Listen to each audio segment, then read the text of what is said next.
friends, welcome to the Jazz Ranch, hip cats and groovy chicks and finger popping daddies. You know, people ask me, why do I wear the dark glasses indoors? Well, you know, years in Hollywood under the bright lights, they ruined my eyesight. So, you know, it's sort of the same question as when they asked Louis Armstrong what jazz is. He said, well, if you have to ask, then you'll never understand it. Anyway, I'm going to give you a lesson from my book. People who bought my book said, do you have lessons on YouTube about your book? Well, this is one, and this is about a foggy day. Lesson on a foggy day, that song, including an improvisational solo. So I'm going to play the song for you and the solo, and you can learn this from my book, and you can follow along on this video. So you can learn how to play the solo. So here we go with a great song called A Foggy Day.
Okay, I want to talk a little bit about what I just played, just briefly, but I'm using a technique, I like to call it the right-hand chordal technique, because the chord now, which in this case is the first chord is an F major 9, I'm moving that up into an inversion so that it can be played by the right hand with the melody on top here.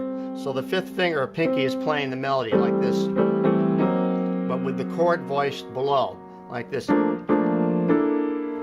And sometimes I'm playing the root in the left hand, other times I'm just doubling the melody like this in sort of a locked hand technique.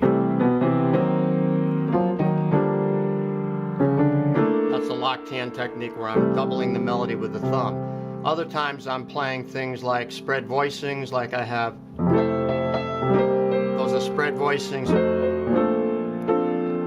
in which the harmonies are distributed equally between the two hands, with the right hand playing melody, left hand playing bass line or bass notes, and then the harmonies filled in here like this. So that's what I'm doing, mostly the right hand chordal technique, with sometimes the melody doubled with the thumb in the left hand, and then also the spread voicings. On the solo now, I'm playing these open voicings, like open tenths, open sevenths. They're easy to play when you're concentrating on the right hand, particularly if you're using the metronome to keep the tempo steady. That's why I used it, but to keep the 2 and 4, try to stay with it. That's a good exercise. But they're mostly, what's going on in the right hand are little phrase ideas like this. So that's one phrase, going to that, then. So there's always going to be phrase ideas, groupings of phrases which connect to the next chord by way of approach tones and target tones. For instance, in the second measure,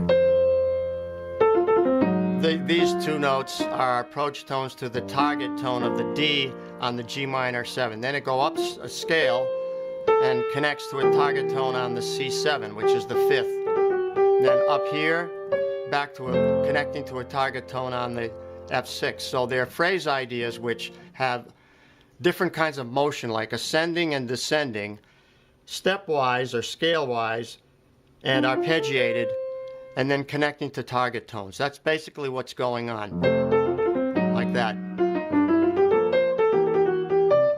Now you can go to my website and check out this music, the music for this solo, so that you can study it. And it's a free download, so I hope you can use it, and I hope this has been useful to you.